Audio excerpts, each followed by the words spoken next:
This is absolutely gorgeous. It's going to be toasty today, but Is it? yeah, it's supposed to be 98. I'm not mad. It's though. not 107. Yeah. It's not 107. My kid was bitching about how hot it was the other day, and I go, whoa, calm down. You remember not even 2 weeks ago, it was 109. Exactly. So just relax. All right, well, should we roll and start talking bikes? Yeah, let's do it.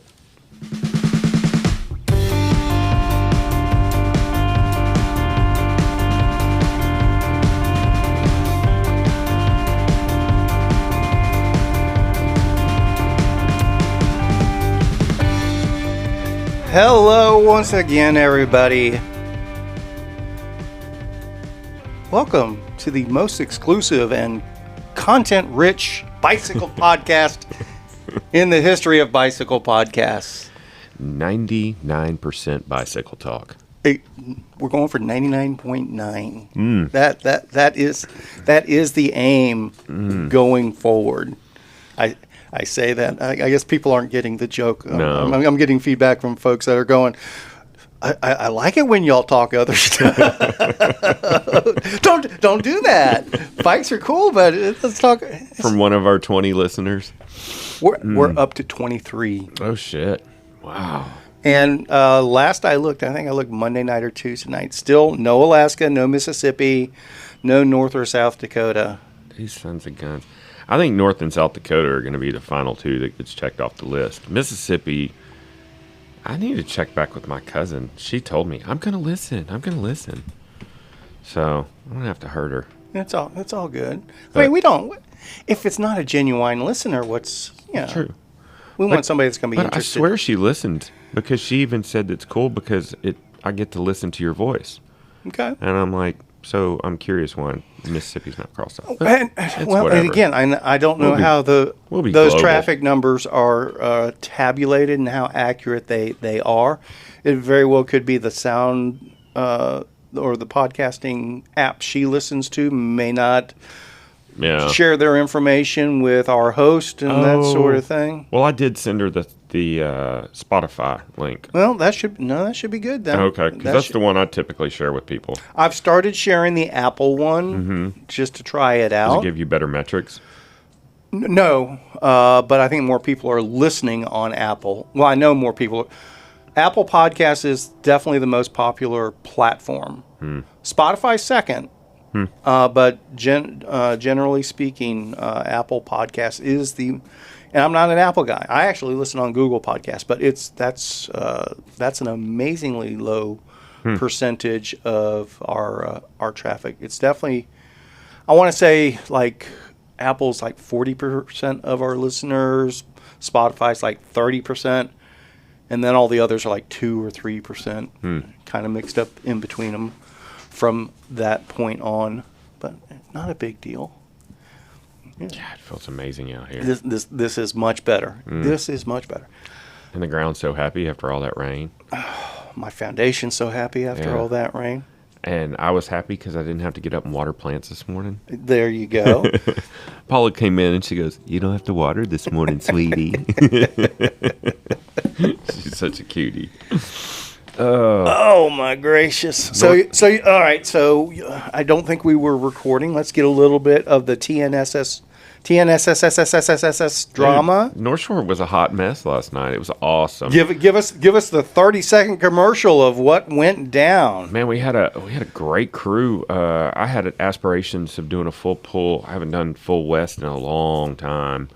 And we took off west, and I didn't have anything in the tank. I climbed on Monday almost to failure and did yoga, which I'm going to start doing more of. I mean, you make fun of me if you want, but I felt so good. I was literally in the middle of stretching, and I was like, God, I need more stretching in my life. And like a voice from an angel that came over the intercom, we're starting climber flow yoga in 10 minutes. And I'm like, it's a sign. So I went and actually I didn't go. I was still climbing with Gage, and the girls walking by on the microphone announcing the class. And I looked at Gage and I go, Gage, I need to get some yoga, man. I'm so tight. I was like, I need to stretch and all this. And he goes, go. Because we were there with one other guy. He goes, I'll climb with Jacob. And I go, you're going to make fun of me. And he goes, no, not at all. And he goes, but will you belay me on this before you go? Because I'm the only one that's certified lead. The other kid is not. He can only belay on top rope. And Gage wanted to lead this route. And so I grabbed the girl. She was off the microphone.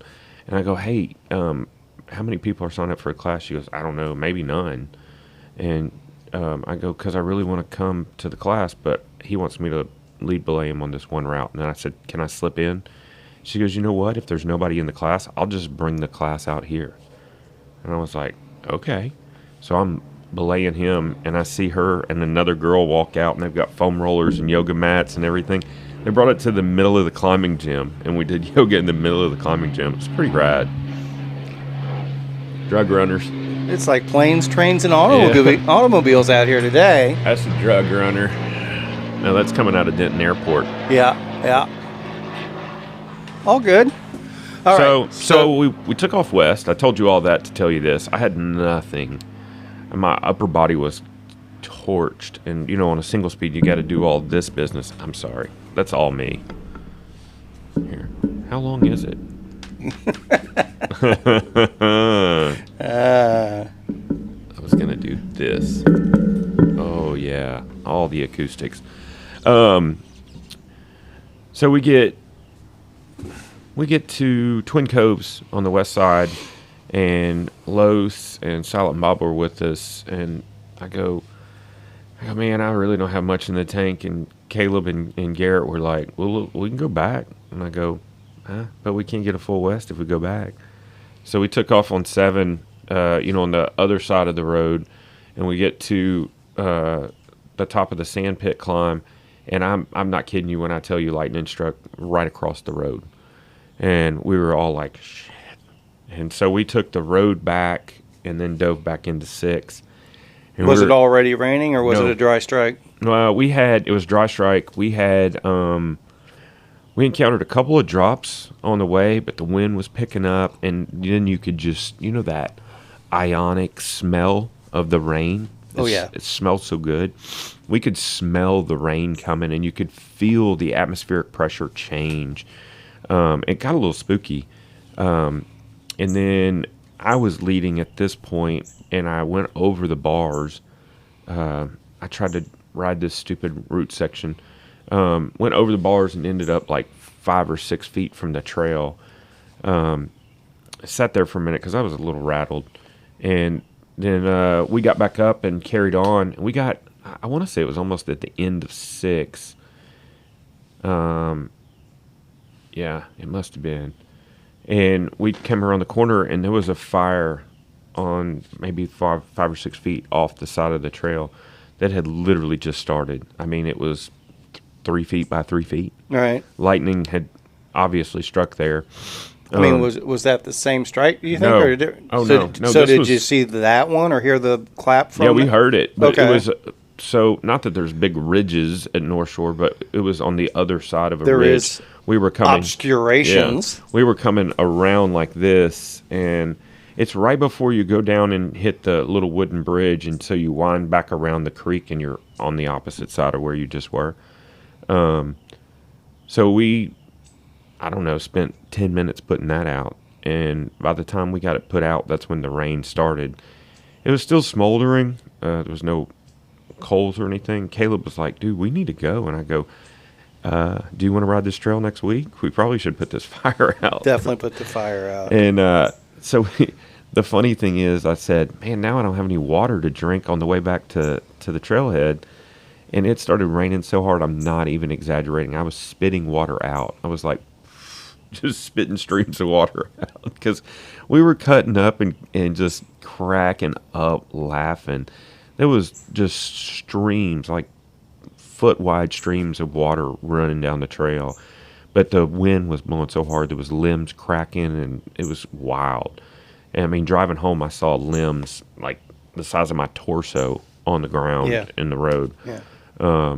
So it got pretty hairy. We showed up, we got to Mad Shelter, and there was maybe 20 guys hunkered under Mad Shelter. It was just pouring rain. And there's just water running down the trail. It looked like a stream. So It was pretty wild. I couldn't have been any more wet if I would have just jumped in the lake. I mean, it was just bone soaked. So it was fun, though. I mean, it cleared up pretty quick, turned into blue skies, and we sat there and cut up, normal Tuesday night thing. Of course, we finished early, so we finished early. I was leaving, and I had met a guy at the bike shop at Velo yesterday named Jeaner. I'm probably saying his name wrong. Little Hispanic guy, super nice guy, very knowledgeable about food. We started talking about food. Booker introduced us. And we started talking about salsa and all this. And he goes, and I said, well, I got to go because I got to get something to eat before I ride. And then he was like, where are you riding? And I go, North Shore. He goes, we ride there every Tuesday. And I go, yeah, same. And he goes, where are you guys? And I go, at Mad Shelter. And he goes, well, we're always down at Guard Shack. And I go, well, you guys should come to Mad Shelter. He goes, but they don't have any grills down there. I was like, oh, shit, y'all are grilling? He goes, every Tuesday. So when I left, I drove down, and they had like 15 guys down there. They had 3 grills going. They were grilling wings and fajita meat, and they had homemade salsa, and they were cooking over coals, not a lump of charcoal, Shane Sally. They were cooking over coals. I was like, this is my spirit right here. I hung out with them and ate and chatted with them for a while. And Slowpokes MTB group, that's their group. Okay. And super nice guys. I plan on going hanging out with them again. It was fun. That was the other thing when I was talking to him at the shop. I happened to have those peppers that I sent you the picture of in my truck. So I had 10 pounds of red jalapenos and 2 pounds of chocolate habaneros, which you never see chocolate habaneros. So we're sitting there talking about salsa, and I go, hey, hold on just a second. I went and got those peppers, and I go, tell me I don't know something about salsa. And he goes, dang. So it was pretty cool. They were super good guys, man. And it's cool to know that somebody else is doing the same thing we're doing, but on their own level, I told him, I said, we need to converge like Voltron. We need to bring our groups together, So I think I'm going to work on that. There you go. There you go. And hey, anybody that's listening, we've invited you to before. If you want to tell us about your group ride, yeah, we're more than happy to spread the word. If you'd like some more folks to tag along, just send us a message at... Oh, my God. Shiftlesslive at gmail.com. Very good. Man, you always put me on the spot. Hey, one of these days you'll get it right, and today was the day. I need a sticker. I need a cheat sheet on the box. I didn't even prompt you that time. I left you hanging. I was just laying out. Is he going to do it or not? It was cool. Even the group that was grilling, I talked to them, and what's cool, I guess it's cool. I think it's cool. They showed up, and they got there a little late, and it had already started to rain, and they were just like, so none of them rode, but they were like, let's still hang out and cook. Let's grill. So it's cool. Good deal. Good deal. Yeah, I mean, just make the best of the situation. We had a little bit of a weather kerfuffle ourselves with the welcome rains that have come in since the last time we chatted. I went down Friday to mark our Missy's gravel ramble around Navarro Mills Lake, and on the way down, it was just pouring. Absolutely pouring. We'd had rain the couple days before, but it had been so dry down there. It's like, that'll be okay. Knew we were supposed to get one more wave on Friday. And then as I'm going down, it's like, this isn't good. Were you in the Jeep or the tricky truck? I was in the truck. Yeah. Jan was telling me, she's like, take the Jeep. Mm-hmm. It's got a winch. It's like, nah. You know that girl's smart. You should listen to her more often. I listen to her the 99.9% of the time. About as much as we talk about bikes. But I knew that if I had the Jeep and the crutch of a winch, I would overcommit. Yeah, okay, that's fair. And I do have the locking differential on the truck, which that makes a big difference too. We've got the limited slip on the Jeep, but not a locker. So, I usually listen to Paula when it comes to stuff like that because I know if I don't, it's going to come back to bite me in the ass. Should be like, I told you to take the Jeep, dipshit. It was this close. I get down there, and I had laid the course, or the combination of the long route and the short route made a nice figure eight, because I shared as much as I could. So I started at the middle of the 8, and it's like, all right, I'm going to mark the top half of the short course, make sure everything's good, because I knew there was a section towards what would end up being the beginning for both routes that might be iffy.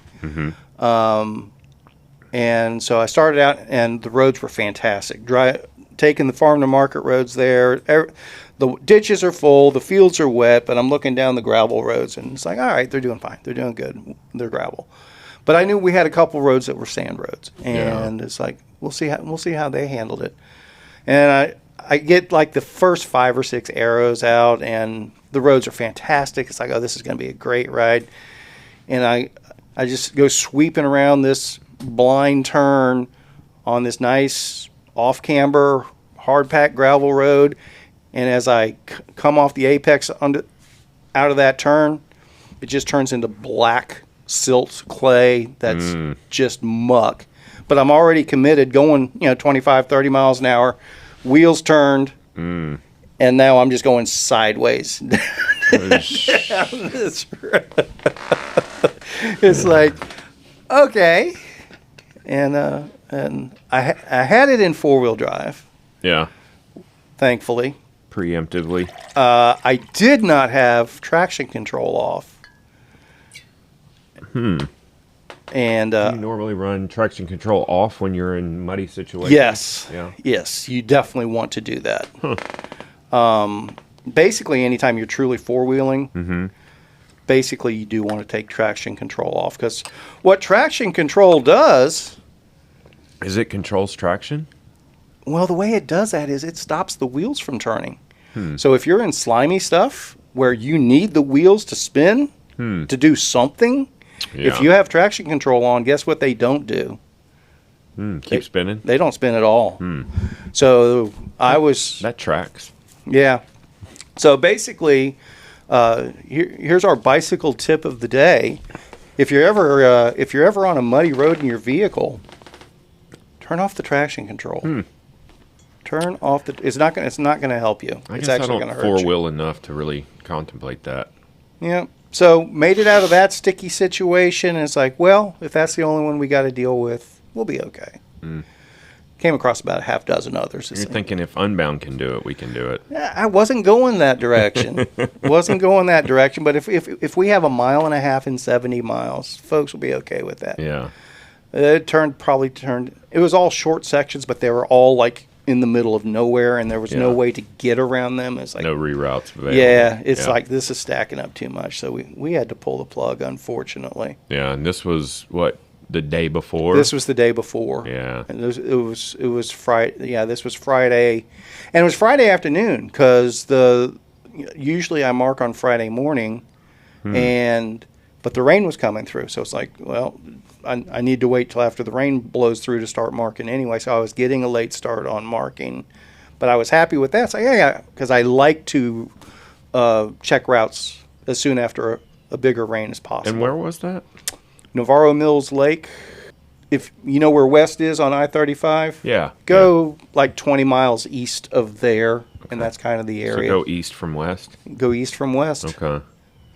It's kind of... a bunch of towns you're probably not going to know. Dawson, Malone, Frost. You know any of those towns? Yeah, I used to do work all down there. Oh, okay. Yeah. So, those towns I just said, it's like, well, Dawson's like the south end of Navarro Mills Lake. Yeah, okay. So,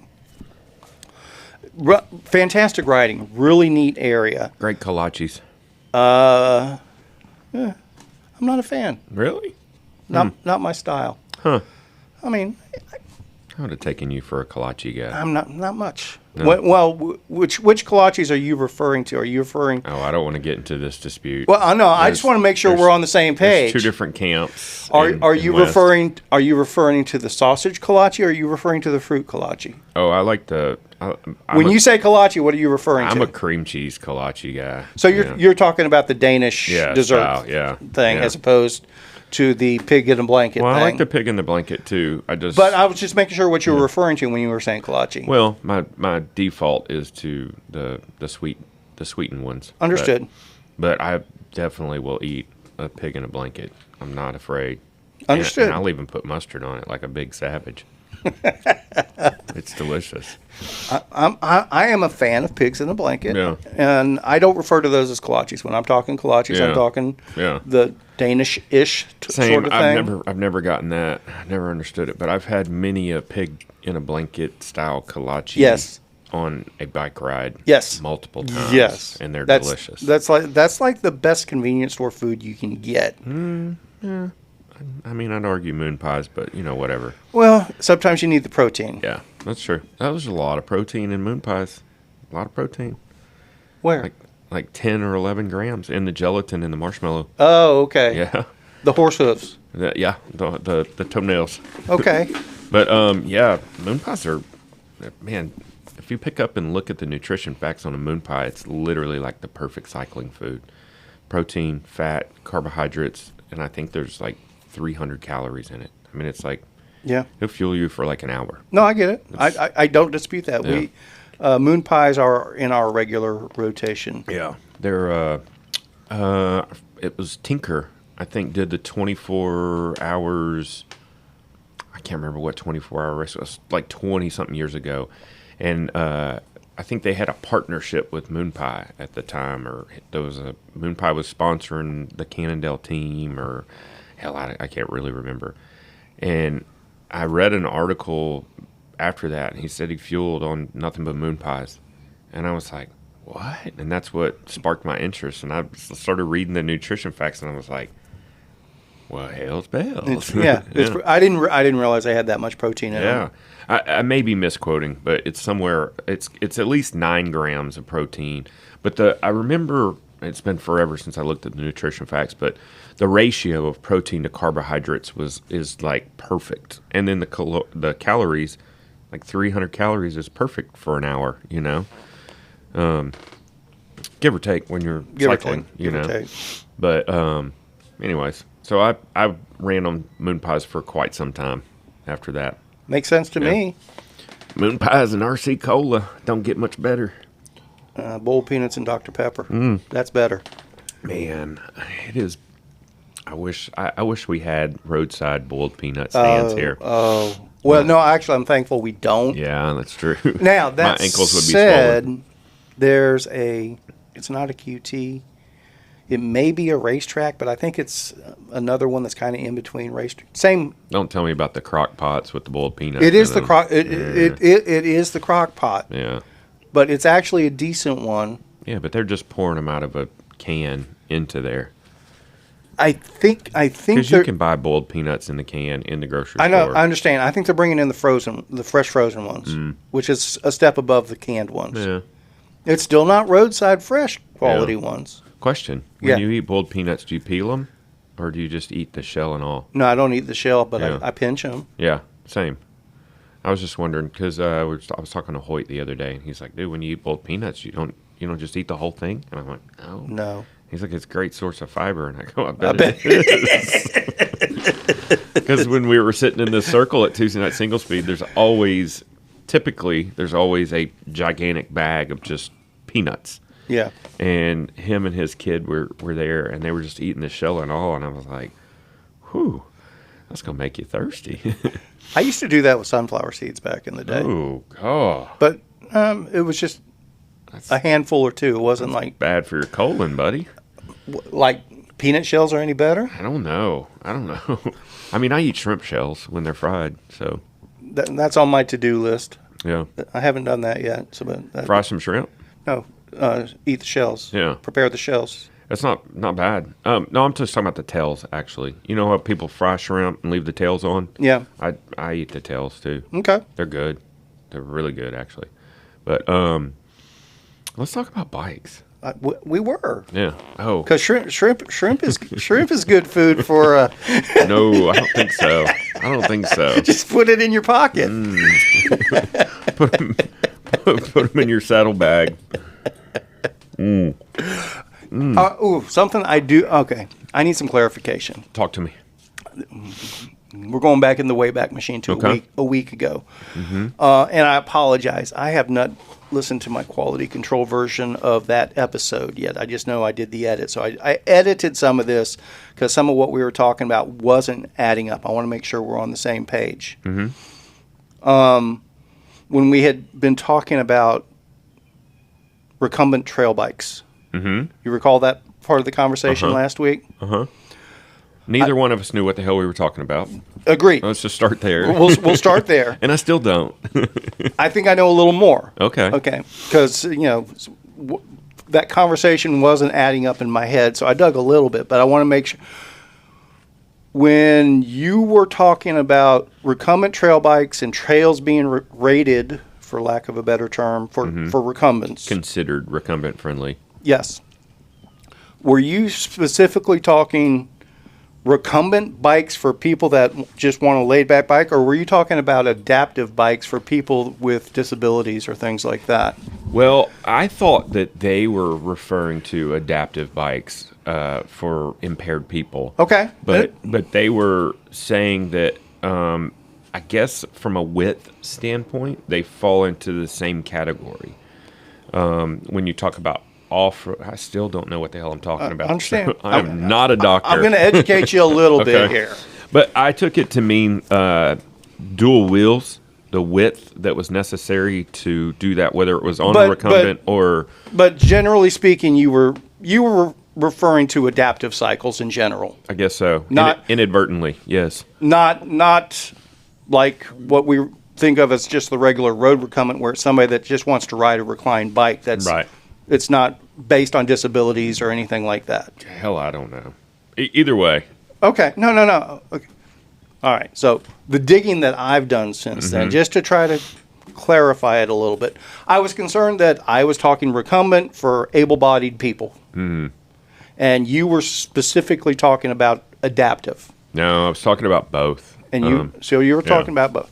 So generally speaking, and I'm still, and I know I edited our source of information out because I didn't want to make it sound like I was throwing anyone under the bus. But I can't remember exactly how much of that conversation I did include at this point. So my point was, there's no way the trails around here are recumbent, rated, friendly, etc. That was your comment. Are you redacting that? Nope, I'm sticking to it. Okay. I am definitely sticking to it, based on a little bit of research, and I've got a guest request in process that I think we might be able to get clarity on this. Adaptive trail ratings, width is a major factor of it. Generally speaking, to even start considering to have a trail be considered an adaptive trail. Generally speaking, this is super simplified, but you need to have 4 foot of tread, unimpeded the whole way, with maybe one obstacle allowed. So Denton mountain bike trail. Boom. Yeah. Denton mountain bike. There's a couple spots with a couple of U-turns in there that might. But the Denton Trail actually could become an adaptive trail fairly easily. It would have been before it went through spring bloom and kind of grew and got cut. Yeah. But that can still happen. Sort of. So does it need to be 4 feet of bare ground? Like when I'm thinking single track, a lot of times the width you're available to ride is 3-4 feet, but you're relegated to 18 inches of that's the groove. That's trail. The groove at that point. So theoretically, I don't know. It must be because of the wind. All the planes are coming over that's the house fine. today. That's all good. Yeah. Theoretically, it could be grass. Yeah. It could be rocky-ish. The groove itself doesn't have to be the full 4 foot width. Okay. Ideally, it is. But the real issue on that, and we have these things on almost every trail around here called tree gates. Yeah, tree gates. That's problematic. Yeah. And even when tree gates can be traversed with an adaptive bike, because some of them, if you hit it just right, you can walk up the 2 trees and go over a little bit. Jeez, yeah. But it has to be where it can be positioned so it's a straight shot to line up just that way. And so a lot of our tree gates kind of you have a hook and a crook and there's a tree gate sort of thing. So those wouldn't line up. Now, I'm not saying it isn't possible, but just the blanket statement that a large percentage of trails here would fit that category, I'm going to disagree with. I'll definitely look for some qualification from an expert from the adaptive side of things. Yeah. They have the Patriot Trail as part of the Big Cedar network that was built to be an adaptive trail. Okay. So that one, from my understanding, Is this trail still a thing? Because a lot of Big Cedar got shut down. Right? that I'm not sure of. How much of Big Cedar still exists? Do you know? I'm not going to share my idiocy Okay. on that one. I'll let that get sorted out in the coming months when all those pieces come together. Okay. Because evidently, most of the land that was in dispute has been picked up by the Dallas Parks now. Oh, really? And it is Oh, cool. going I did to not be. know that. Yeah. They're actually building. They've got a professional trail builder coming in there and doing some jumps and stuff like that. Not Shadow? No, an out of state. Interesting. Multi-employee. Nature Trails? Our buddy Matt Malone? No, No, somebody from Colorado, I believe, but I'm not positive of that. That would be super cool if Malone came and built trail here. I know he's. Well, no, I'm not. I shouldn't speak out of turn. I'm under the impression that he's submitted multiple proposals around here. Yeah. So I did not realize that how much revenue there was in building trails. Obviously, it depends on the terrain and everything, but I met him, I don't know, 4 years ago when he was in Park City when we were in Park City. Mm-hmm. He was there cutting trails. sure. And he came over for dinner, and we hung out and started talking about trail building. And I was like, so how much does it cost to build trail? A bunch. He told me the mile price. Price per mile. I was like, I'm in the wrong damn business. But then you think about how much equipment they have to move and all that's involved in getting to a remote area. But he's talking about on the high end, they're using bucket loaders and moving rocks and creating elements and building bridge work and stuff like Sure. that. Proper trail building. Yeah, but I mean, like $35K a mile, Okay. That doesn't. I know, but it's just. I was like, wow, Yeah. Okay. But Yeah. think about it. A 10-mile trail, 350,000. 300, 400 grand. Yeah. That's actually pretty reasonable for 10 miles of. Yeah, but we're not talking about like RCP. I mean, just to be fair, not talking about cutting in RCP. If RCP didn't exist, talking about cutting in like. I understand that, Yeah. but hypothetically, well, let's go to your beloved North Shore. Mm-hmm. Let's say 10 miles of that were professionally cut. That would make a big difference to that trail. It really would. Man, I wouldn't want to change. I don't want to think about No, that trail changing. Well, that's Yeah. what they said before the loop, too. Oh, no, I definitely wanted it to loop. Yeah. I didn't say you. Yeah. They. Freaking day. Lots of people were very distressed by looping that trail. Why? They obviously had never had as many front-on collisions People as I don't- had. People don't like change. Yeah. Change is uncomfortable. But, dude, I mean, Knob Hill's way better trail now that it's looped. You don't have to. I don't have the anxiety that I used to have riding North Shore or Knob Hills. I'm pretty sure the first time I met Lambo was ahead on at Knob Hills. Sounds very feasible. I've had at least 3 head-ons at North Shore when it was prior to it being looped. So My last head on at North Shore Mhm. was after it was looped. Really? And somebody Was going the wrong way. was specifically doing it because they were against the loop. They were anti-loopers? They were anti-loop, and they were making their point that they were going to still ride it their way. What a dipshit. And then he tried to bust my balls. Because you were going the right way? Because I didn't yield the right of way. He was climbing. I was going downhill.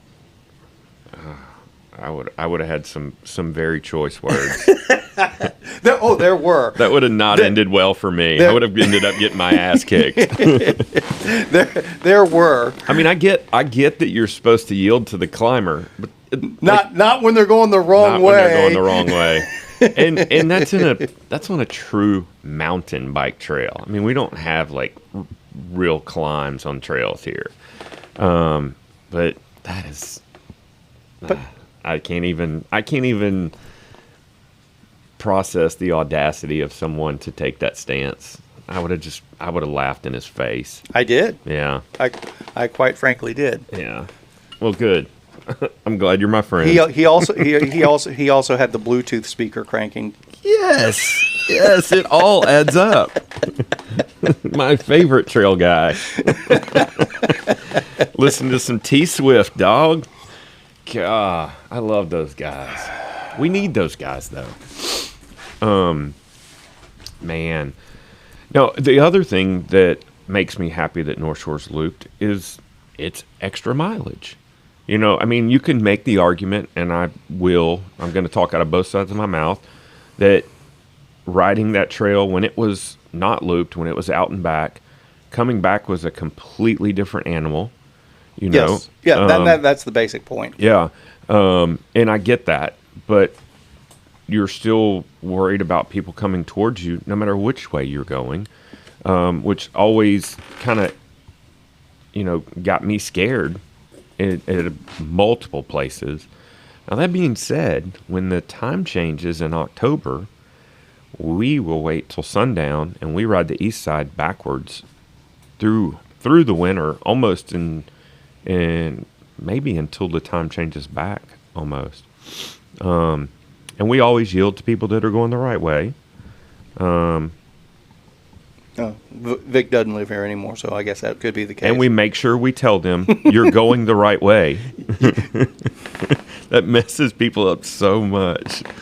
Because we tell them you're going the right way before they have a chance to tell us we're going the wrong way. I distinctly have been told by your group that the bigger group has the right of way.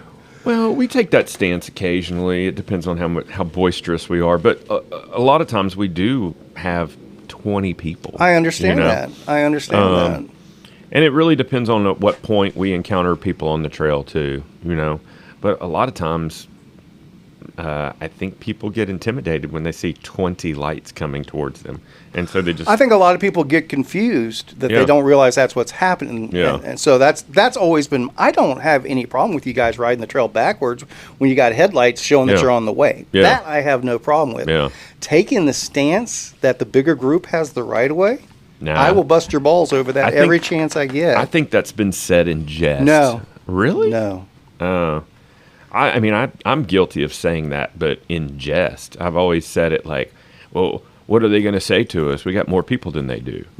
That kind of stuff. Well, it may be intended in jest. Yeah, but not received in jest. No, but some people who say that jestfully, they're like, yeah, I'm going to stick with that because it works for me. Oh, well, I may be... It's kind of like the evolution of the OK sign, so... that's all propaganda and conspiracy. It is not. But I may be guilty of furthering that mentality, so I'll refrain from that in the future. You do what works for you. Yeah. I have no problem busting balls when I feel it's appropriate. So going back to my original point, riding the east side backwards is a completely different animal, which changes, and also riding at night is a completely different game. But it's interesting because it takes... So I ride that trail so much that I know the east side like the back of a ham. And so when... Back of a ham? Yeah, it's another thing said in jest. I got a buddy that always says that. instead of the back of a hand. Do they say it in jest? Or Oh, yeah. Okay. Oh, yeah. There's Yeah. so many of those that people misspeak, but Oh, yeah. that's the way they know them. Like hindsight's 50-50. Hindsight's 50-50. That's another good one. But I know the East Side so well that it takes me like probably 3 or 4 rides to remember what the East Side backwards is like. Because the first time or two you do it, you're perpetually lost. Sure.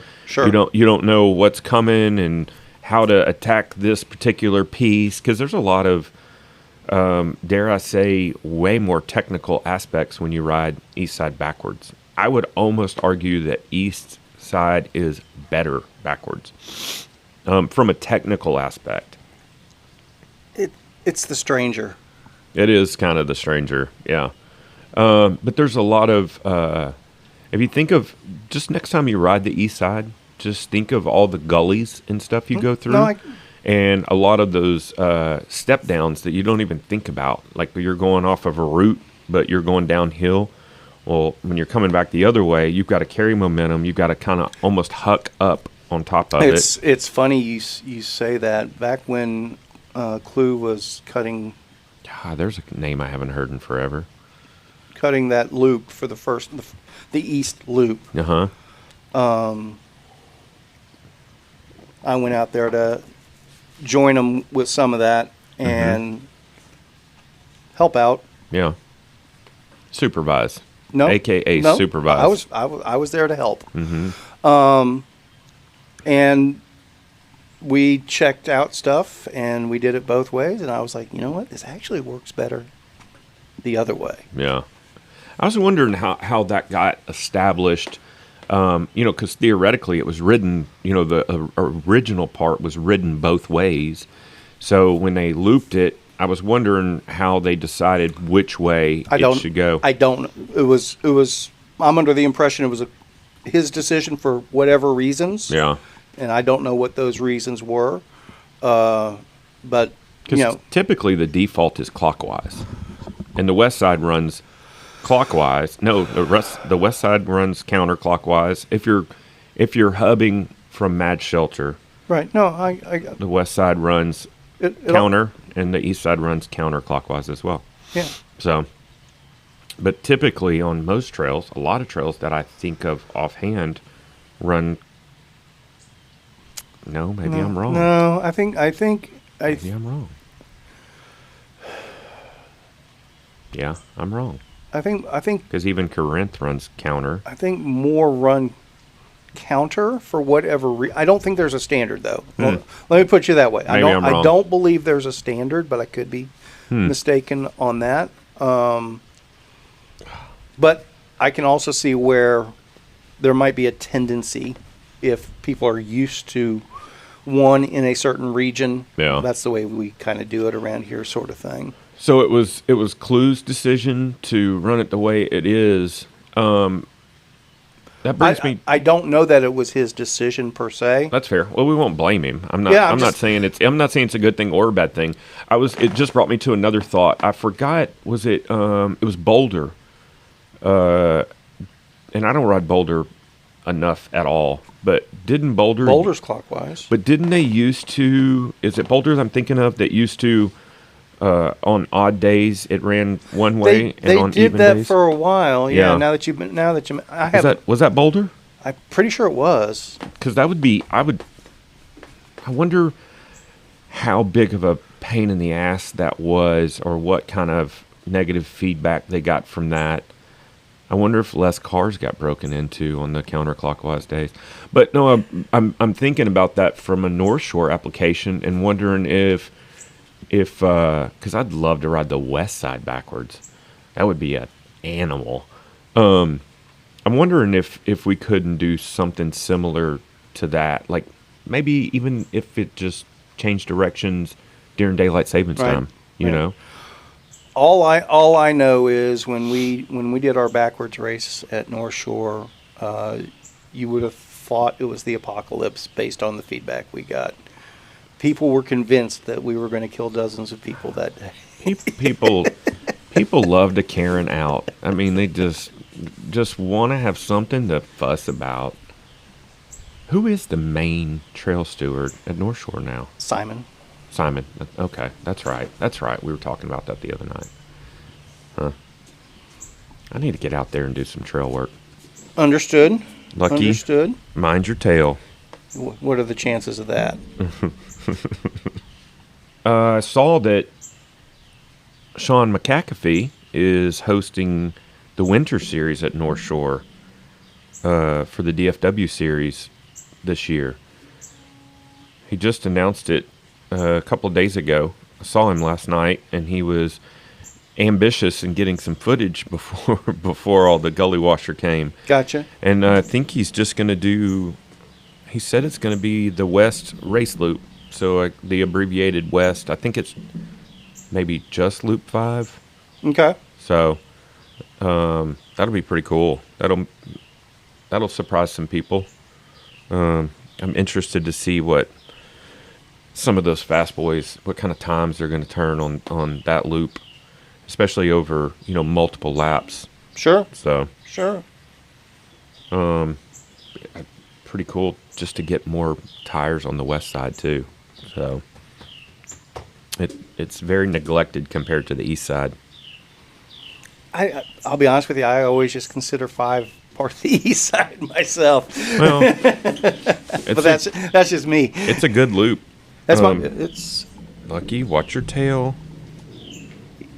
Yeah, we almost always include it with our stuff. We'll shorten up further east to get in. Yeah. To get in 5 as part of it almost every. You guys turn around right past Boy Scout, right?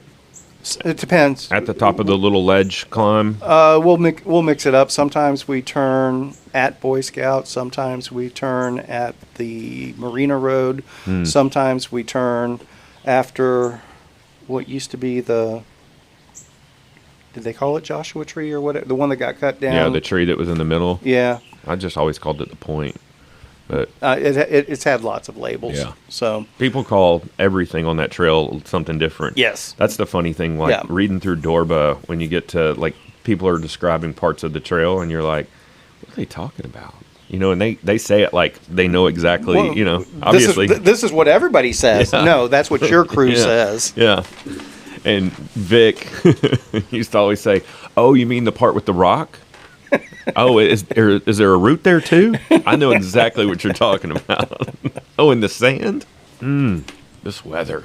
I didn't see the or maybe I did see the announcement. I mistook it. I thought he was announcing the November Dorba race, or maybe he was talking about the. Maybe I'm confused. Maybe I just said something I wasn't supposed to say. Mm-hmm. Well, it's all on public airways now. It's out there in the ether. No, but I think that'd be pretty cool. I might actually show up and do a couple of those just to. I'm sure you will. Just to see what it's all about. I'm far from fast anymore. I lost the S in fast. Just got fat. Oh, that's a stretch. That's a stretch. So let's go back. I meant to ask you earlier when you were talking about the yoga. So was that your first encounter with yoga, or have you done it before? I've dabbled in yoga, but this particular yoga session was all about, it was climbing focused, but it was also, I would argue, cycling. It would work perfect for cycling too. It was the first 15, 20 minutes was all foam roller stuff. IT band, quads, upper rib cage, back, shoulders. I love a good foam roller. Oh man! And we even did. She said, "IT band, your arm IT band," and she goes, "I know you don't have an IT band. I just say that because it translates." Okay. And makes so sense. we did these rolls on your armpit, and man, that's a new one to me. It was effective, pretty good. And then we did. It was mostly stretching and foam rolling, but I felt like a new man afterwards. And then proceeded to climb more. And that's what I was saying. Gage and I, when we go climbing on Monday, we typically climb to failure, essentially. And then we go get, we never end a session without getting pull-ups. And so then we went and did pull-ups. So I was blown up. And so last night when I get on the bike, I'm like, oh, man, this is going to be tough. So, I mean, it was okay, though. I still, even with the rain, we still rode. I almost got 9 miles in. Okay. So, and I haven't laughed that hard on a bike, and I can't tell you how long. We were singing and cutting up and singing the Pina Colada song. Feel like getting caught in the rain. Oh, my gosh. It was so cheesy and so much fun. Oh. I am not sorry I missed that part. Oh, you didn't miss anything. It was a trip. So did you see the Moots news? No. They are releasing The 750D, No. right? No. They are releasing an e-bike made of carbon Interesting. with a 100-mile range, supposedly. Wow. So that's a different animal altogether for Moots. Yes, They've yes, it is. they've never made a carbon bike before that I know of. Pretty sure they've always been titanium. Always titanium's been their gig, and this is going to be their first e-bike that I'm aware of as well. As far as I know. I saw water dropping from the sky, but surely it's the wind blowing. Probably just Rain moisture out on of the leaves. Yeah. So that's very interesting, especially for a boutique shop such as Moots. Now, Steve Moots is not there anymore. He sold it, right? He went and I don't know what he's doing now. But the original Moots guy, Steve Moots. Erickson was part of that original crew, too. That's Kent Erickson. And he was part of the Moots crew. And he's now sold. Right. And I can't remember what it's called now. But I don't know what Kent Erickson is doing either. I mean, he went to Erickson. Did he sell Erickson? Yeah, Erickson's been sold. Oh, I missed that. Sorry. Yeah, it's somebody else's name now. I want to say it's like Ben Williams or really? something like that. Yeah. I'm completely out of the loop then on that one. Mm-hmm. And Moots is still. I watched a video 6 months ago-ish of a girl taking a tour through the Moots factory, if you will. Yeah. Very cool, very informative. I mean, obviously, there's a lot of precision machinery that goes on there, but everything is done by hand, and just the way they batch everything, super cool. I was very intrigued, and it was a really good watch. I forgot where I was going with that, but they make off-the-shelf bikes, but they also obviously make custom bikes. Sure. And they set up all their jigs, and the way they bend their chain stays, they have this jig. It's so cool just to watch a frame come together, and then the way they jig everything up. And then I think they have just 1 or 2 guys that actually weld, and the rest are like, guys that spec the tubes, group the tubes, cut and shape and bend and everything. Really cool. I've always been, of course, as soon as I move, then the clouds come back in. But I've always been fascinated by the titanium build process. Yeah. Gage just got his titanium certification. Did he? Yes. I'm so stoked for that kid, man. I'm like, dude, now let's build a titanium bike. I say shiftless bikes, single speed only. Yeah. That's a good starting point anyway. Yeah. Now he's got 4 certs to get. I think the one he's working on now is stainless. And then it may be raining. It might be trying to. There's a little fuzzy coming over there. Yeah. I mean, I'm not scared. Nah. It's your equipment. Yeah, it is raining. But then He's got to get a certification on a metal that I've never even heard of called Inkel. Inkle? Inkel? I'm probably saying it wrong, but it's basically, I guess when I looked at it, it seemed like it's very close to nickel, but it's literally called Inkel or Inknell. I can't remember. Okay. So it's ENK something. But and then I think his final cert is aluminum. Aluminium. So, aluminium for all our guys on the other side of the pond. But I'm stoked that he's welding titanium. It's just because I always understood, and I think we were kind of misled at the inception of titanium frames. Now tie frames are so expensive because the price of titanium is so high. But I think in the beginning, there was always this guise that titanium was really difficult to weld. That's why the bikes were so expensive. Because there was, I forget who it was. It wasn't Moots. Maybe it was Lightspeed.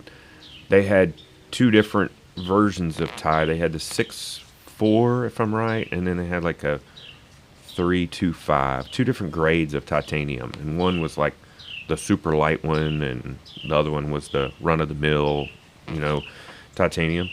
But I think now, I say now, probably going back 8 or 10 years, titanium prices jumped considerably because we were in wartime, and a lot of the tie was allotted for whatever happens during war that they use titanium for. And so titanium prices jumped, and a lot of times when materials jump price, they rarely backslide. So like, remember when plywood was outrageous? Mm-hmm. It came back down. Mm-hmm. But the futures trading on plywood was insane there for a while. I don't know what's going on with titanium prices, but that's my understanding, my very, very novice understanding of why tie bikes are still so expensive now. But I get it that the titanium itself is expensive, Mm-hmm. but are you saying it isn't? It doesn't take the specialty crafting for titanium welds that we were led to believe? I mean, it's a different. Okay, aluminum is different to weld than steel. Yes. Titanium is different to weld than steel or aluminum. It's just a different animal. It is difficult, more difficult to weld titanium. Titanium, without getting all sciencey and stuff, titanium requires a higher temperature to make metal flow. So it requires a different skill level. I'm not saying it's harder or easier. Okay. And it requires a different skill set. So maybe. Okay. There were probably fewer titanium welders at the inception. There we go. So it's more. It's a supply and demand issue on the labor side as well. And I may be misunderstanding this whole thing. That makes more sense. Yeah. We go back 20, 30 years ago. Yeah, there weren't a lot of tie There welders were a handful of people that knew how to weld tie that were willing to do it for bicycle frames. That's probably exactly what I'm trying to say. Yeah. Now there are, just by the evolution of time, because a lot of those people are still alive. Yeah.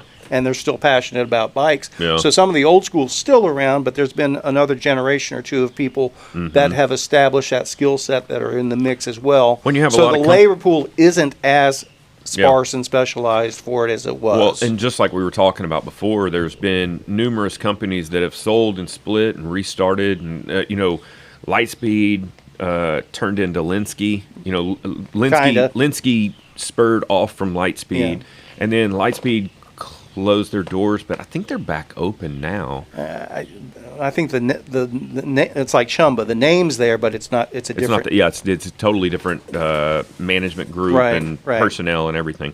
But then, Chumba was sourcing their tie frames from Linsky, and now Chumba is, according to everything I understand, Chumba is welding their tie frames in house now. Yes. So And Vince would be a good person to talk to on Yeah. how titanium really works in Yeah. the bicycle industry. yeah, and I would love to talk to him.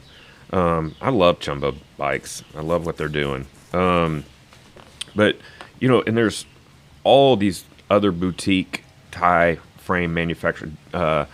Jeff Jones, weld and tie, but he also does a beautiful job with steel. I've rode titanium Jones bars for probably the better part of a decade. But Black Sheep, I think Black Sheep deals primarily in titanium as well. They do make steel frames too, but I think they're borderline completely custom. I guess you're probably exactly right. At the inception of titanium being a frame material, there was very few people that were doing it, so I think they could probably call their price. It was like hey, look at this, new, shiny. I think... It's like carbon, when carbon first started, Yeah, I don't think it was a name your price sort of thing as much as it was, look at it from cooking food the way you do. Mm-hmm. A dish you make your way with the love and the effort you put into it in this house. Mm-hmm. Somebody can say, well, I can get that at this chain restaurant for $15. Go on, get. No, exactly. Yeah. It's Not apples to apples. Your price is for what you do extremely fair. Mm-hmm. But it's a different animal. Yeah. It's apples and oranges at that point. So I think a hand-built titanium frame maker that might be able to build 1 or 2 bikes a week. Mm-hmm. You still got to pay the mortgage and put food on the table and put to the college fund. And it's like, well, for me to devote my time to this, Yeah. I can do 3 frames a week, so I got to get X amount of dollars. Yes. Well, and the thing a lot of people don't factor into a true craftsman style job like that is, especially when it comes to, hey, Luna Bell, when it comes to frame building, or it doesn't matter what you put it to, like even cooking. It's not that anybody could make a dish. It's the 20 years that I spent learning how to do it the right way and the right balance and everything. Sorry, my dogs are very social. I'm not complaining. But titanium frames, are frame building in general.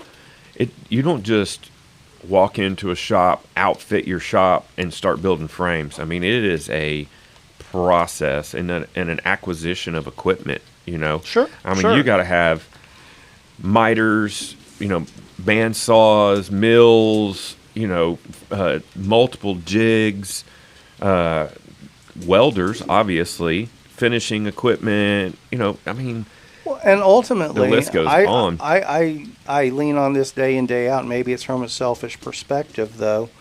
I don't care what part of the bicycle industry you're talking about.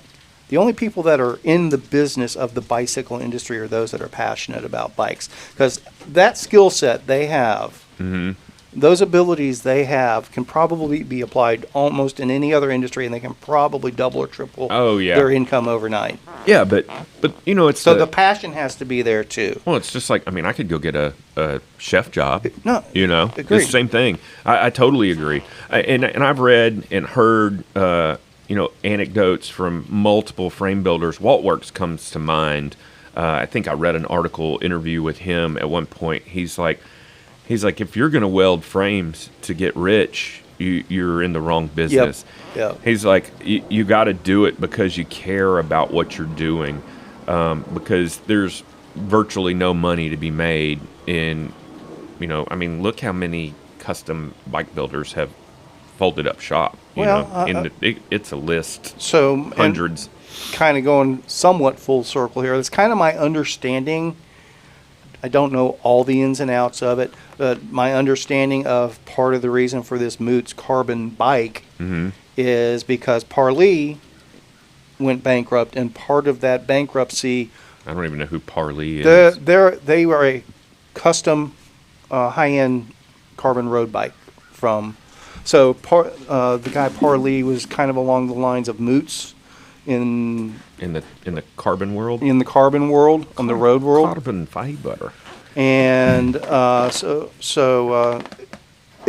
a they kind of have the same reputation on the carbon road bike that Moots would have. You're not talking about Calfee. No, Parley. Okay, because Calfee was the same thing, like custom carbon, and then they started doing bamboo bikes and shit. Understood. Parley. How do you spell that? Parlee. I have never seen or heard of them. Okay. I'm not denying their existence. I'm just I feel like I'm flabbergasted that I don't have a clue. But they declared bankruptcy earlier this year, and my understanding is there was some sort of Moots association that got. You think Moots acquired a portion? I don't know. I don't know the specifics. Is it going to rain? It seems like it's trying. Or is it just going to flirt? I think it's just going to flirt. Just going to tease. Should we look at the radar out of morbid curiosity? That might not be a horrible idea. But there was some sort of association there going into that bankruptcy, and I believe that to offset the Moots stuff, maybe there was some of that Parley inventory involved. But I don't know that for certain. But in turn, going back to what we were talking about, specialty frame building, specialty bicycles, even at the level of Moots and the reputation of Moots, it's such a niche market. Yeah. It must be coming from over there where we can't see it. Yeah. I'd be interested to know, like, a handful of producers like Moots and Chumba, where they're still, like a 6-7 man team or whatever, they are. Kevin's adjusting everything because there's just trying to get it. Some more lovely rain. We've got moisture coming on the equipment, trying to shield it some. I'd be interested to know what a shop like that, how many frames they can turn out a day without like just completely busting their hump, like what their normal production is on a daily or weekly basis. Like how many frames do you think Chumba turns out a week? I mean, you think they're putting out 50 frames a week? No. Right. That's what I mean. I'm just trying to start somewhere. I think that would be an interesting. I mean, obviously, you could start at somebody that's working out of their garage and doing a J thing or something like that. And you're talking like one frame every 3 months, something like that, right? So I don't think that's a real. I don't think the hobbyist level is the right place to start. Well, like Walt Works, he's a one-man operation. Okay, I mean, I have no clue how many frames he turns out. Okay, but he's also doing forks too. Okay, so maybe that's a good starting point there. Yeah. Because Chumba's what, a 2 or 3 person operation, maybe more now. They have more people than that now. Well, I said maybe more now. But I haven't spoken to them in several years. Shop people, maybe 4 or 5. They probably have front of the house. So then maybe you go from there to a Moots. Yeah. And kind of get an idea. Moots is like a 10 or 12 person operation. And then you go to Revel and kind of get an idea, because that kind of covers the gambit there. Yeah. I'm not saying Revel is on the titanium side. I don't think they're building everything in house, though. That's my point. That's the evolution. So then you go from Revel, and then maybe you have the discussion with Linsky and how their operation works. Yeah, yeah. And that kind of covers the gambit there. I've never seen any footage or videos or anything behind the scenes at Linsky, but in my mind, it's more of a production house, like an assembly line kind of thing, It's a Chinese assembly line, isn't it? No, they weld their. Don't ruin my heart. They weld their frame. No, they weld their frames in house in Tennessee. Yeah, because think about this. Okay. They were welding Chumba's tie frames, so that would make perfect sense. Going back to what you were talking about, Lightspeed kind of having 2 basic variations. I could be wrong. No, they were always No, I'm saying I think Linsky has a couple of. I think they have an offshore production, and I think they have an in-house production. I'm happy to be wrong, but I don't I could be wrong. think I am. I could be wrong. We could both be wrong. There's a high likelihood of that, actually. That brings me to another manufacturer that I completely forgot about. Titus was primarily... They don't exist anymore. No, but they were primarily titanium as well. They had some aluminum frames, and then they had some carbon... We had a carbon lugged titanium. Yeah. Oh, my God, that was gorgeous. Yeah, that was super niche-y back then, too. Yeah. And that's a super smart way to build a bike, honestly. I watched a YouTube video the other night on John Tomac and his Yeti C26 bike from 1990s. What a badass. Oh. So one of my dream bikes was when Tomac left, he left Yeti early 90s. Yeah, he was Yeti just 1 year. Yeah. But I think it was 91, 92, and he went to Giant. And I was a shop...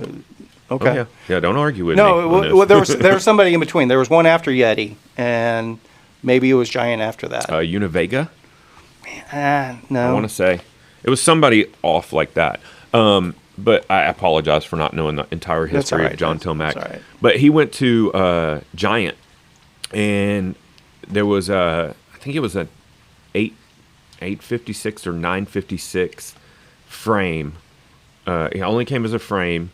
And I worked in a shop at the time, so I got the shop deal. And I built that bike up as a full suspension bike. It was when the RockShox Judy first came out, and they had that beautiful yellow color. And the Giant frame was the exact same color, intentionally. Sure. To match that Judy fork. And that Judy fork was like top of the line back then. And so I had that frame and that fork, and I worked for John Cobb at the time, who worked with Steve Head and helped Steve Head design head wheels and all that. They used to go down to A&M and do wind tunnel testing and all that. And so we built head wheels in-house.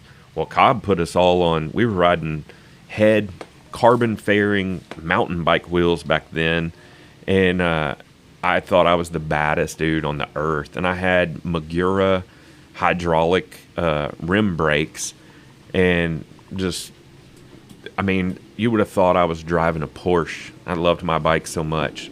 Sounds like a sweet one. It was pretty rad. Dude. You think we need to fold up shop? I've got to hit the head now that you mention it. But okay. You go off and you just do a monologue. Oh, man. Just make up shit about me. Now that Kevin's gone, we can finally get to the truth of the matter. There you go. Man, that's one of the things Kevin was talking about, being passionate about bikes. If you're in the bike game for any amount of time, that feeling you get when you walk into a cool shop that's one of the reasons I always wanted to work in a shop, because the first time I walked into a real bike shop, I was like, this is the coolest hang ever. And I wanted to be part of it. I started hanging out at a shop. I started working at a bike shop when I was 14 years old. I'd ride my skateboard to the shop, and I started working there because my mom didn't want me to get in trouble after school, because I was a really angelic kid. But I started working there. It was called Bikes Etc. in Bossier City, Louisiana. But I started working there primarily because they had skateboards, or sold skateboards and skateboard parts, and they didn't really know anything about skateboards at the time. And I was like their go-to guy. I was skating so aggressive and ridiculous back then. I went through probably a deck once a week, if not every 2 weeks. And but that was when I got my first real, what I would consider a real mountain bike. Got a GT Backwoods, when GT was big in the mountain bike game. And then I proceeded to work at, I want to say at the time, every bike shop in the Shreveport-Bossier area. I want to say at the time there was only three, maybe three bike shops. I worked at Shreve Island Bicycle Center, which was like a Richardson Bike Mart of nowadays. It was huge. The showroom was insane. And that's one of the reasons I wanted to work there, because they probably had 200 bikes on the floor, which is crazy, especially at that time when cycling wasn't even really that big of a deal. But the more insane part about that was the parts room that they had was, it looked like a museum. There was just aisles and aisles with bins and bins of parts. There was a whole section just ball bearings and races, and because everything was ball bearings back then, and we rebuilt everything. You'd bring in a bottom bracket and we'd change out the cups and change out the bearings, and we had caged bearings and loose bearings, and it was a different time, but it was so cool. We had every bolt and nut, and it was wild, but it was a completely different time. You can let her out. Oh, okay. Come on, Luce. But it was a completely different time, and then that was more of a, we catered to everybody in the cycling industry, from for real, racer boys. That was when the Trek 9800 came out, when they first started doing the OCLV bikes, and then I went from there and started working at Bicycle Sports, which is where John Cobb was at the time, and we had a full wheel building group. There was 3 full-time wheel builders. And then we had, I can't remember how many mechanics we had, maybe 3 or 4. But we built very few box bikes. Most of the bikes we built were a parts list, and we just we put together bikes from scratch. And we were doing, if there was an upsell to be made on a bike back then, we were doing it. We were taking brand new XTR derailleurs and pulling the spring out and replacing them with titanium springs. We were putting, this is back in the days of the Avid Roll-A-Majig. We were doing, I can't remember what the cables were called. We were doing Teflon lined cables. And if you can think of an upgrade on a bike, we were doing it back then. It was crazy. We were building $7,000 and $8,000 bikes back in the early 90s. We were, in fact, before Lance Armstrong was Lance Armstrong, when he was a triathlete guy, before he was a strict roadie, stage racer and all that, we built a bike out of our shop for Lance, and he came in and got fitted and everything. And I didn't even know who Lance Armstrong was at the time. But that was the kind of shop that Bicycle Sports was. People would fly in from all over just to get fitted for a bike and get a custom built bike. They would fly in from New York and New Jersey and all these places, and it was wild, very wild. But the bike game was a completely different thing back then. Kevin's back. Welcome back, Kevin. Hey, I'm back. How was your restroom break? It's kind of like the Corinth Trail. Almost no flow. So many jokes. Corinth.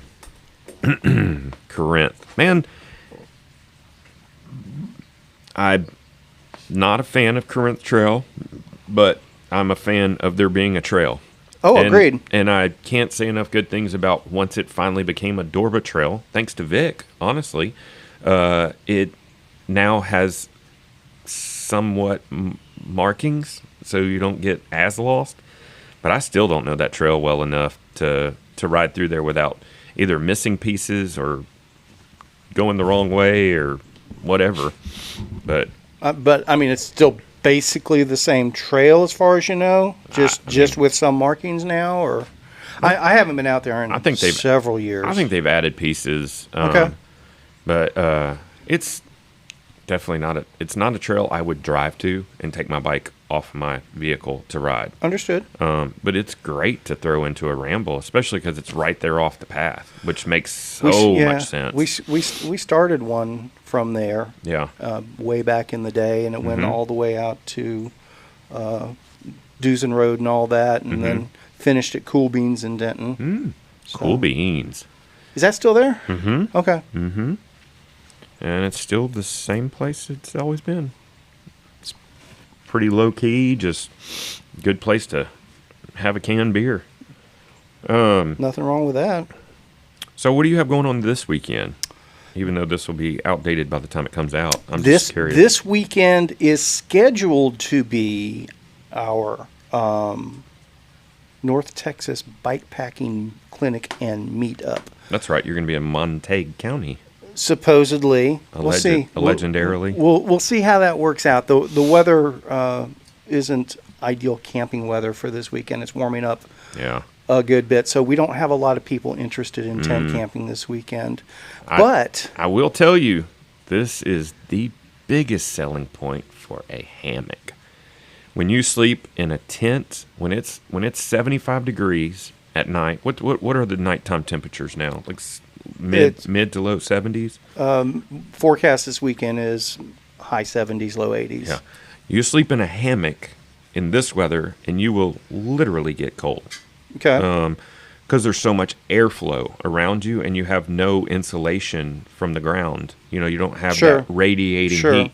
And that's one of many selling points of hammock camping. Did you sleep in your hammock this past weekend? Okay. I did not. I floundered around and ended up, Paula had a last minute meeting, so she had to go to Dallas, so my favorite assistant wasn't here to help me load out, so I was a little stressed on getting all the critical items I needed to pull off, 8 meals remotely.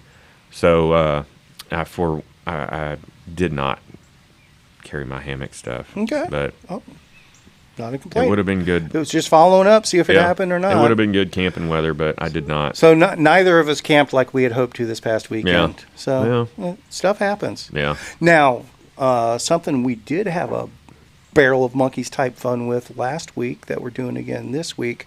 We kicked off our first Fort Worth gravel crits last Wednesday night, so we'll be doing it again tonight, and that was a ton. How did the format work?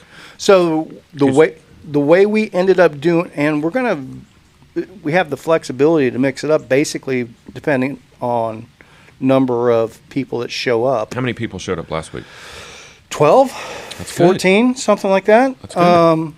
So basically the way we did, so it's a 2-mile loop, and there's a couple of little technical-ish areas. It's not just a peg it to the limit and just go whole hog. You do have to know how to control a bike at a couple of spots. And the way we did it this past week, we did our first round of 3 laps, and we didn't announce it this way, but based on finishing order, then we reversed people and sent them out as a handicap racer. So if they were 3 minutes behind the leader, they went out 3 minutes in advance for a second round of 3. So the leader... Did you reverse the course as well? No, we did not. Okay. We did not.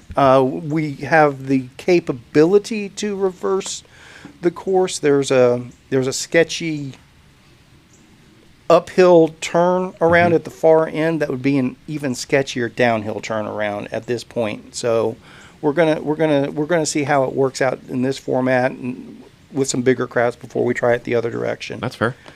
And so we sent out basically the 3-minute riders out, the 2-minute riders out, the 1-minute riders out, and then the leaders out. And so the leaders had to chase everybody down, and they did not quite catch the 3-minute riders. So our 3-minute riders were the winner last week.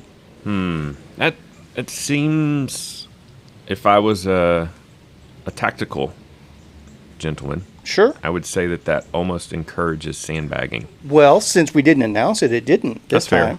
That's fair. So But going forward, it would behoove us to do something differently this week that might penalize somebody that intentionally sandbagged, wouldn't it? I like where your brain's at. Yeah, but that's a cool format. I like that. How do you care to tell me how you're planning to penalize somebody that intentionally sandbags? Don't know yet. Don't know. No, it's completely dependent upon how many people show up, what the skill set of those riders are, and so, we may just do a full blown. You're going to go out and do 10 laps tonight, folks. Yeah. And see how it goes from there.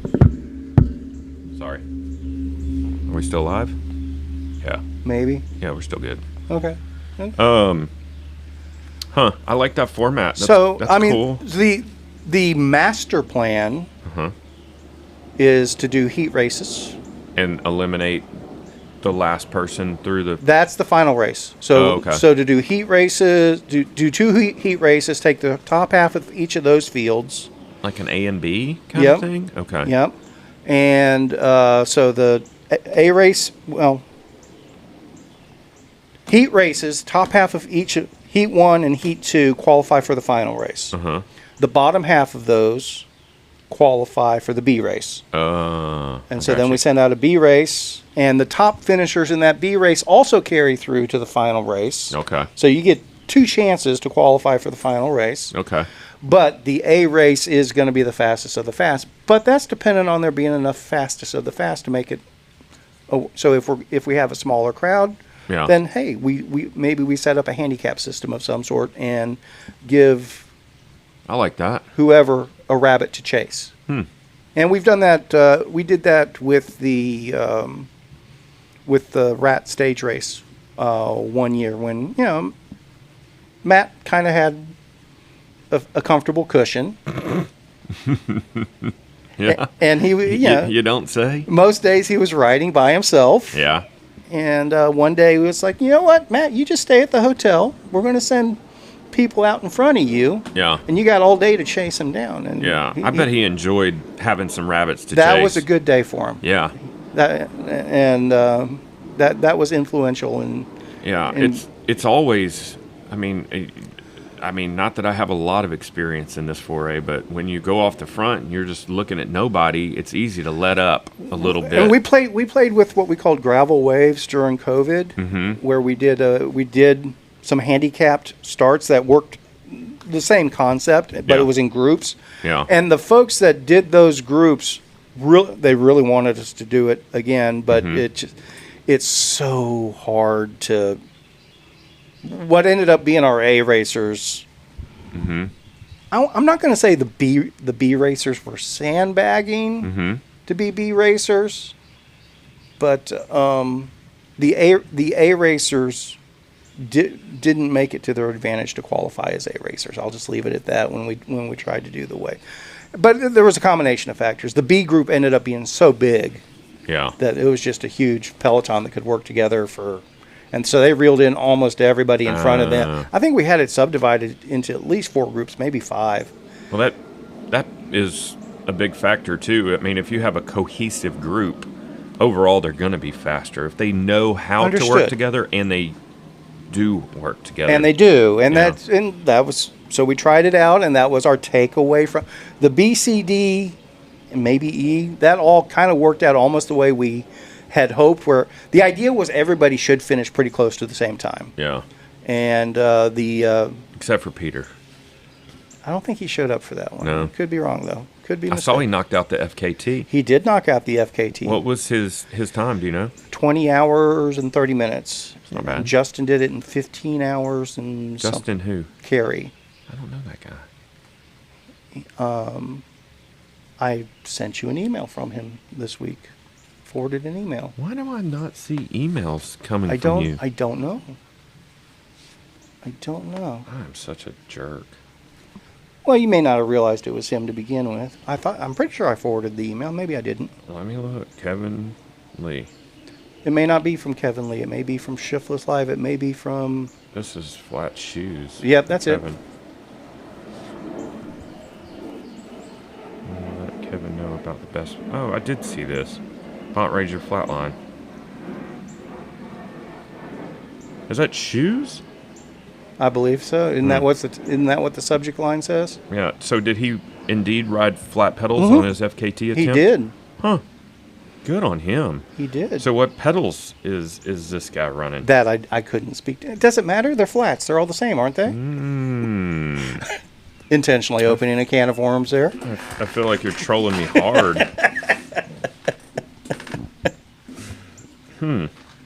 I'm now looking at these pedals. Sorry. That's quite all right. Wow, they're on sale for $50 too. Looking at these shoes. I'm sorry. It's shoes. Oh, no wonder they're on sale. Down to size 38s, and that's 36. it? Okay. 36 and a 39. Okay. So, little baby girl shoes. Understood. Minotaur shoes. I like the 510s. I actually saw... I want to get a new pair of 510s, and I want to put my flat pedals back on. My knees are way better. I haven't had any knee issues. Knock on wood. Knock on wood. In a couple of weeks, my knees aren't bothering me anymore. I'm really happy. So I think I want to put flat pedals back on my bike and spend a little time getting my position a little bit more dialed in. But I am inclined to get some more shoes. My 510s that I have are now 11 or 12 years old, and they're just, the rubber is not as tacky as it was, and the cushioning on the inside is not as, they're just a little crusty, But I would think so if they're that old. Yeah. Plus they pretty much live in the garage, so that's part of it too. But they're the only reason I hate to part from it is they're Danny McCaskill's when he first kind of came on the scene, or when I first became aware of him, and he signed his deal with 510. He had his own signature shoes, all skate shoes. Like skate shoes used to do that all the time. So I was hyped to have his shoes, and that's before Adidas acquired 510. Say what you want about how Adidas changed 510, but I think they still make some decent shoes. They definitely have a lot bigger distribution. But I saw a pair of 510s the other day that I really, really wanted to pick up. And they were on Facebook Marketplace. I can't remember why I didn't pull the trigger. They were my size, and they were good looking. They were free rides, which I think that's why I didn't know how the mobility was going to work on them, because they're free rides. They're not intended for like cross country style pedaling, and because they're free rides, they had a higher ankle coverage. So I didn't know. I was kind of hesitant on that, but they're good. I'm a shoe fanatic, so I like to buy shoes that look good, but which is probably silly. But I didn't pick them up. Long story for nothing. So on Facebook Marketplace, would these be used shoes? Yeah. Okay. They were lightly used. Okay. I think they said they rode in them like 2 or 3 times. On the way to church? Only on Sundays. Yeah. Yeah, and to the grocery store. Okay. They're probably still on there. I should have just picked them up. But that's the beauty of the flat pedal, once again, is you can ride in whatever shoe you want, as we've discussed so many times before. That is the plan. That is the intent. Yeah. And I think that's going to be super beneficial in the winter, because I've historically had issues. When you're riding cycling shoes, you've got to do toe covers or shoe covers, or you've got to have a winter pair of shoes, and there's so many feet accommodations that have to be made, because I don't know about everybody else, but my feet and my hands, when they get cold, the rest of me gets cold. So I'm the guy, when I go on a ride and it's cold, we start when it's cold and it's going to warm up, I may bring two additional pairs of gloves, and because I don't want my hands to get cold, but I also don't want my hands to cook when it warms up. And sure. I'm wearing my 30 to 40 degree pair of gloves, and then all of a sudden it's 50 to 60 degrees, and your hands are just sweating, and it's not fun. So I think I heard a big thunder rumble. I heard a boom. I heard a boom. It must be coming from the north, because we're facing pretty due due south. That's due south? I believe so. I could be wrong. Could be. I was under the impression that's almost due east, but I could be very wrong. Well, I'm historically. I'm gonna look at the. It's almost due south. Okay. This is due south right here, according to Okay. my fancy compass on my phone. So, you looking at the radar again? Yeah, I'm looking at my good radar. That's the plan anyway, if it lets me. Why isn't it not letting me? There we go. So we talked briefly about this, I think last week or the week before, but when are we going to get your Chumba built up? I'm excited about that. I feel like I'm more excited about it than you are. Oh wow, yeah. That's a big boom right over Denton there. Are we about to get hit? I don't think it's coming to us, but Okay. I think it's past us, but let's double check here. Well, I actually got my wheels yesterday. Okay. That wasn't the plan, but yeah, that's past us. Okay, good. Basically, I'm going back to my my old wheels, my i9s, Mm-hmm. the 27.5 backcountry wheels. They're there, so Yeah. I've got wheels. Okay. But it's not a priority per se, but wheels were probably the biggest stumbling block. Mm-hmm. So now that I have wheels secured, I'll probably start acquiring bits and pieces along the way. And Okay. start building it up, and maybe have it built up by Christmas, maybe. That'd be cool. Very cool. So if anybody wants to send Kevin a Christmas present I have to help with this build, I have some XO cranks that are sitting in my garage that I would probably donate to the cause. I would probably take you up on that, because that's probably my next biggest stumbling block would be cranks. There's one caveat. There's one caveat. Let's hear it. I have because it takes a... One's a 180, one's a 165. No. It has a SRAM interface for the chainring, and the reason I retired those cranks is because one of the bolts snapped. Okay. And so the bolt is still in there, the threaded portion. So I just need to get that extracted so they can be utilized. Okay. So that's the only caveat. I bet that can be done with some basic tools. Oh yeah. The problem is it's just such a small, thread that I don't want to drill it. Yeah, beggars can't be choosers, but what length are they? 175s. Okay. Yeah. I've not bought into the short crank craze that's sweeping the nation. There seems to be good science behind it. I know, but I actually had that exact same thought process last night. Not to the counter, but in agreement. I was riding my Karate Monkey last night, which has 180s on it. And I started thinking, man, maybe my cranks are too long.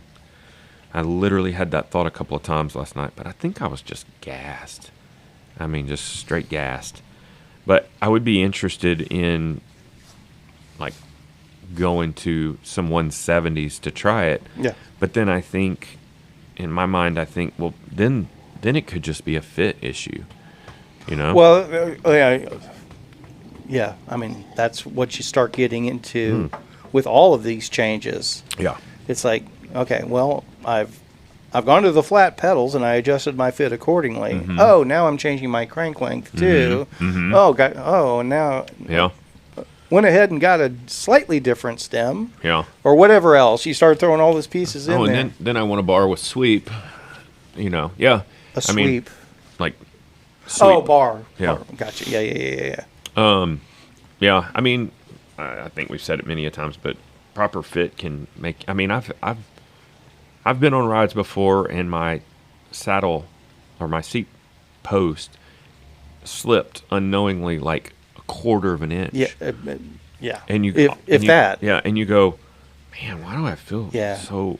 And then you look and you move your seat back up, and you're All the difference in the yeah, world. instant watts. Yeah. So bike fit can make a real big difference in your power output or your perceived power output, just because of how specific your muscle groups interact.